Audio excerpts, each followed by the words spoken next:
Hey everyone, good afternoon. It is about 3:19 right now on Thursday afternoon, and each Thursday I am going to be going live in our group and just bringing some education to you from my little mind and sharing with you some of the things and that you may need during your daily life and some tips and tricks when it comes to nutrition, weight management, wellness, whatever it is that you are concerned about. So one of the topics that has gotten a lot of interest over the years and still does, and has come up also in one of the polls I took with our group a couple weeks ago, is cravings. How to manage cravings, how to stop them, how to identify them, how to just manage them and understand what to do with them when they come. So there is a little bit of a stigma around cravings, and meaning that for some reason we've been taught over the years as adults that cravings aren't a good thing, that we're not supposed to crave certain things. Well, the actual matter of fact is that cravings are actually part of our well-being, our nature. We're born with the desire and ability to crave certain things. So, for example, when you're born as an infant, your body naturally craves food, meaning it gets hungry, and babies crave or desire, humans desire sweet things. So mother's milk happens to be one of those sweet things for survival that babies crave and desire, not to mention also the comfort of the mother and the nurturing that the food also provides. So welcome to whoever is watching right now. You'll find a little comment box to the right of my screen. And if you go ahead and click on Ecamm Live, it will grant you permissions to join in so I can see who's there and what questions you might have. So anyway, I am talking about managing cravings. So like I said, innately we have cravings. Our bodies know exactly what we need when we need them. But sometimes they can also get out of control because what happens is emotions get in the way.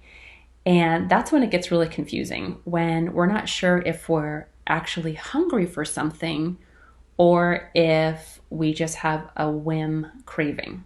Sometimes cravings even stick with us for a little while. I know sometimes I'll go through phases where, I remember one time I was doing a workout and all of a sudden an image of donuts came into my mind. I'm like, oh man, that sounds so good right now. But then later on, it didn't really come back. So that's one of the characteristics of a craving. That's kind of not really a emotional thing. Actually, it is more emotional because cravings will come in and out as over time. They don't stick, they don't sustain, they are, what's the word I'm thinking of? They're dynamic. They're always moving and changing. So that's how you know if it's not a real physical craving. A real physical craving will hold on, it'll stick, and you're going to continually think about it over and over again until you get it.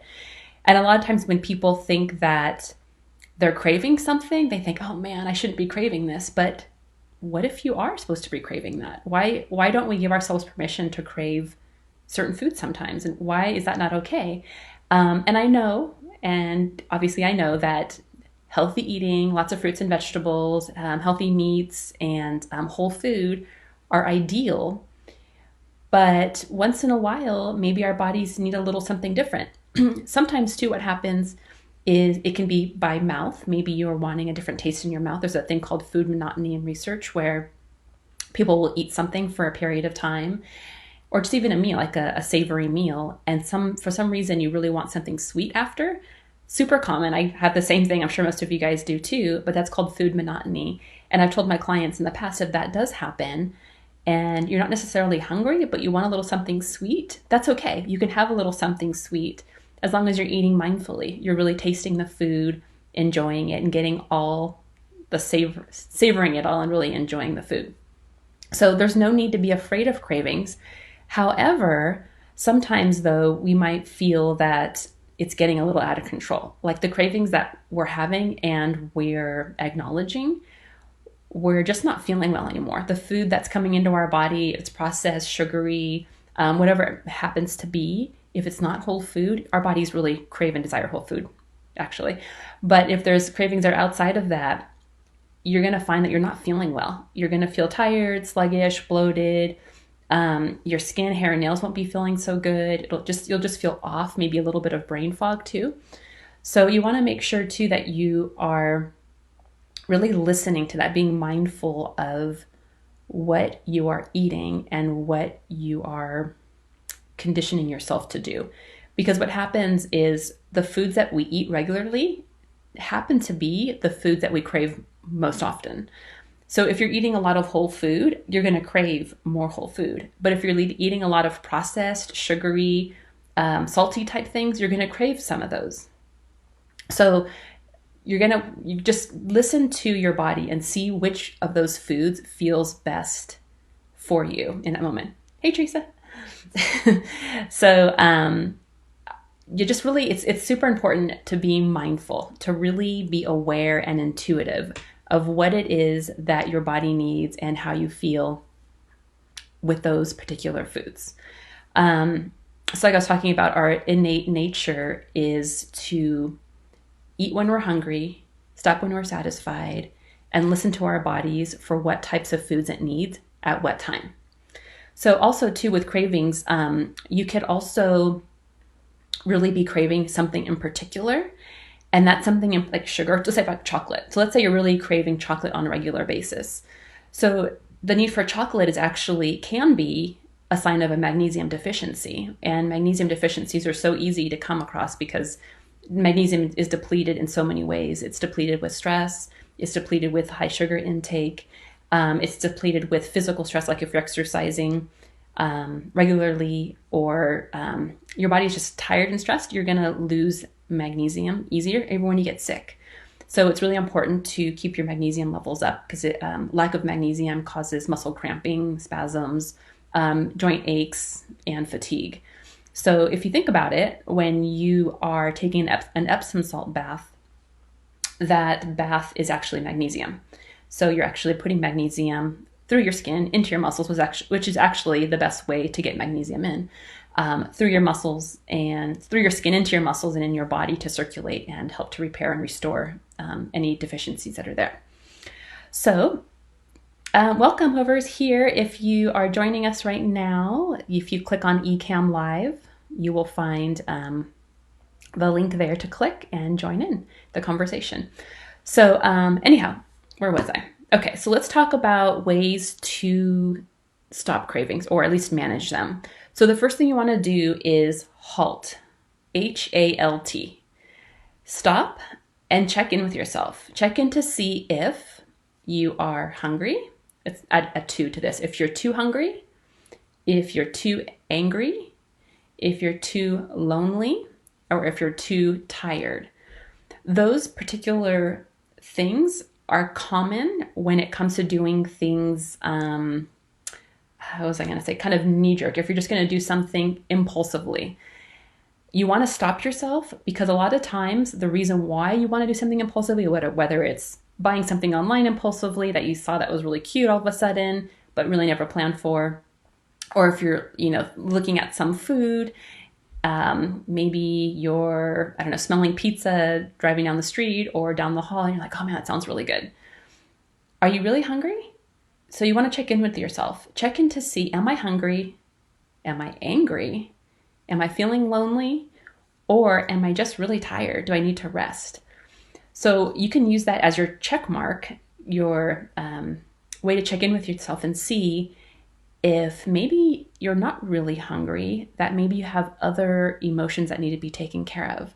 So if you're feeling angry, check in to see, why am I feeling angry? What's going on? What do I need to do to resolve this? Why am I feeling lonely? Maybe call somebody up on the phone and have a great conversation with somebody who's close to you. If you're feeling tired, stop and get some rest, or just acknowledge that you're tired and that, I really don't need anything to eat right now. I'm just tired. You might even just be thirsty. Sometimes with cravings too, it's a signal for wanting or desiring or needing more protein or more water. So that's another check you can do too. Once you say halt to yourself and check in, if these cravings are really strong, the best thing to do is turn around and walk away. go away and do something distracting for at least 20 minutes. I like to tell my clients to go out, just walk outside, get outside for a walk for 20 minutes. Exercise is probably the best way to get rid of a craving, to kind of change your mindset and get your adrenaline pumping and really eliminate that craving. I've also read that taking a really hot shower, like a really hot shower, don't burn yourself, but a really hot shower actually can do the same thing. So another thing I like to do is to have my clients change the taste in their mouth. Maybe, like I said, get some water, or brush your teeth, chew some gum, do something to change the flavor in your mouth. I even like to maybe suck on a small piece of 80% dark chocolate. That really neutralizes cravings, or even a little bit of coffee or tea. That really helps too. So when you are craving something, you want to stop and halt. Am I hungry? Am I angry? Am I lonely? Am I tired? And then once you discover that and you've walked away for 20 minutes, and if that craving is still there, then maybe you wonder, maybe I am hungry, or maybe I wonder if I'm deficient in something, or maybe I'm really having strong emotions, but I really don't know what to do with them. So just check in with yourself, because like I said, when cravings come, they're usually just off the cuff and they just happen. They just come out of thin air, and they're not necessarily your body needing a particular type of nutrient. However, if cravings do hold on for a period of time or even days, you're going to find that maybe that is a desire for something. Maybe you have a deficiency. I'll share with you guys too a chart, I'll post it, a chart of deficiencies and cravings that go along with different deficiencies, which is pretty amazing. So that can help too. Taking a multivitamin daily, eating plenty of protein will really help with that too. All right. So what else do we have here? The other thing I'm wondering too is if you're really having a craving, but you're just not allowing yourself to acknowledge it. Let's say it is a craving that's happening, over time, and it's really sticking, and you're just fighting it and fighting it and fighting it. And sometimes that's okay, but sometimes fighting it is actually making it worse because you're trying to work against it, not with it. Sometimes if you just have the food, eat it, enjoy it, eat it mindfully, sit with it, taste it, you may find that it completely gets rid of your need for that food. But if you're eating it quickly and just trying your best just to not taste it because it's not the best food, then you're completely missing out. So if you're going to eat something, always eat it mindfully. Get the most out of it. Savor it. Enjoy it. Acknowledge the smell, the taste, the texture, all the properties of the food, and eat it slowly. And you may even find that you don't even really want that food if you're eating mindfully, or you're really enjoying it and it's really giving you a lot of emotional, physical, spiritual fulfillment. Sometimes that happens too.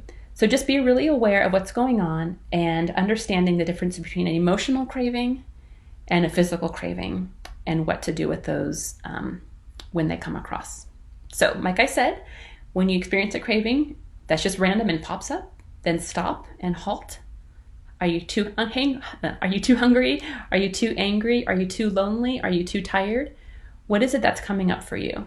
And if you're still having that craving, then walk away for 20 minutes. Give yourself some time to think about it. Go for a nice walk. Do a little bit of exercise. Get a drink of water. And then revisit and see what's going on. And then if you have a craving that's sticking with you for a while and you're just not letting yourself have it, maybe just go for it. Just enjoy that food. Sometimes too, people will have a craving and they'll go home and like, oh man, I've been craving those brownies that are in the fridge all day long that are at home. And when they get home, they're like, oh, I really want those, but I really shouldn't eat them. So they'll go for all the other healthy foods in the fridge and try to find something that would fulfill that desire. But honestly, nothing really will. So it's just best just to grab the brownie, sit with it, eat it mindfully, whatever you do. Don't put it in your mouth and walk away and just try to ignore it. But really sit with it, eat it mindfully, enjoy every bit of it, every ounce of it, and then see how you feel. See if that's what you really wanted, or if that wasn't really fulfilling you, but it could also fulfill you and feel so great inside. So anyway, I just want to teach you a little bit about how to manage cravings, how to understand them, and how they work in your body. I have a couple little charts to show you before I go. And please feel free to ask any questions. So here's a little graphic. I can show you, it's kind of covering me. A little graphic about physical hunger versus emotional hunger. I don't know if I can make it any bigger. Let's see here. Oh, there it is. Okay. So physical hunger, the difference here is physical hunger comes on gradually and, can be postponed. It can be satisfied with any type of food, if you've noticed. Once you're full, you can stop eating. And it causes satisfaction, not guilt. With emotional eating, on the other side, it comes on suddenly and feels urgent. It causes specific cravings like pizza, chocolate, ice cream, etc. It's very specific. You eat more than you normally do, and you feel uncomfortably full. And usually also to not just eating more than you normally would, but it also comes, we tend to eat it much more quickly than we normally would and in larger quantities. So it's really important to, if you're having a craving and you decide to acknowledge it, to sit with it and be mindful of it and really enjoy that food. And like I said, if you get through that food and you're just halfway through there and not feeling like you don't want it anymore, then move on and, move on with your day and find something else to do or eat or however. So also emotional hunger leaves you feeling guilty and cross with yourself. So yes, so a lot of times when we're eating emotionally, we do it impulsively and all of a sudden we're feeling like, oh, why did I just do that? And that usually happens when you're not eating mindfully. But if you stop and eat mindfully, you're going to notice how much better you feel and less guilty you feel because you took the time to stop and think about it. Okay, so that's emotional hunger. Let me see if I can find my other slide. Where is it here? Yes, so HALT, like I said, it's hungry, angry, lonely, tired. Also post this to our page too, but hungry, angry. So make sure that it says here, when you feel like binging or eating, acknowledging a craving, use HALT to know what's really going on. Am I hangry? That could be the case too. Am I hangry? Am I hungry? Am I angry? Am I lonely? Am I tired? So there's some specific things in here that will help you to walk through those particular instances. Okay, I feel like I had something else to share. Let me check to see if I can find it on my desktop here. Yes. Oh, yes. The hunger scale. This is one more thing I wanted to educate you all on. So the hunger scale is something that I use in my practice or have used in my private practice over the years and even with myself and my family and my groups online. So hunger scale is one of the keys to learning how to eat mindfully. So eating mindfully is just really tuning into your body and enjoying the food for what it is in that moment. So it's important in order to know how much to eat to use the hunger scale as a gauge for your body's natural way to determine how much you need to eat. Like I said, when infants are born, when babies are little, you find that they eat when they're hungry and they stop when they're satisfied. And that's it. So we still have that innate ability. And it's important to begin eating when you're hungry. And sometimes if we're not hungry, you want to do the HALT check-in again. Am I hungry? Am I angry? Am I lonely? Am I tired? What's happening? And see if there's any emotions that are attached to that. So eating when you're hungry and then stopping when you're satisfied is actually really the only key to managing your weight and how much food you need. So you'll find that if you eat a lot of high fiber foods, you're going to stay satisfied for much longer because the volume is larger in your stomach. If you're eating less dense, less fiber dense foods, it's not going to fill you up as much. However, there is science about the amount of calories that you eat, about how much satiety it gives you. So it's some conflict there. If you're eating peanut butter and apples, you're going to feel much more satisfied than if you're just eating the apples by themselves, because the energy is going to be lasting a little bit longer in your body. So don't worry so much about what it is as far as like the nutrients of the food. For hunger levels, I think I'm explaining this right. Be more concerned about listening to your hunger. Am I hungry? Okay, I can eat now. Am I full? Okay, I can stop now. And sometimes too, you may even have to stop eating for whatever reason when you're still wanting some more food. Or you may stop eating when you're too full, but knowing that you can come back and do it again later. So just really tune in with your body. Eat when you're hungry, stop when you're satisfied. And sometimes you might want more of the food that you are enjoying, like a special meal or anything. So just know that you can pack it up and you can have it again when you're hungry again. I know it sounds simple, but it's actually really hard in a practical sense. But with self-control, you can do that. So anyway, that's the hunger scale, and I will post these little graphics for everybody on our page. Let me see if I have any questions here. Hey, Teresa. Yes, thank you. I love this topic too.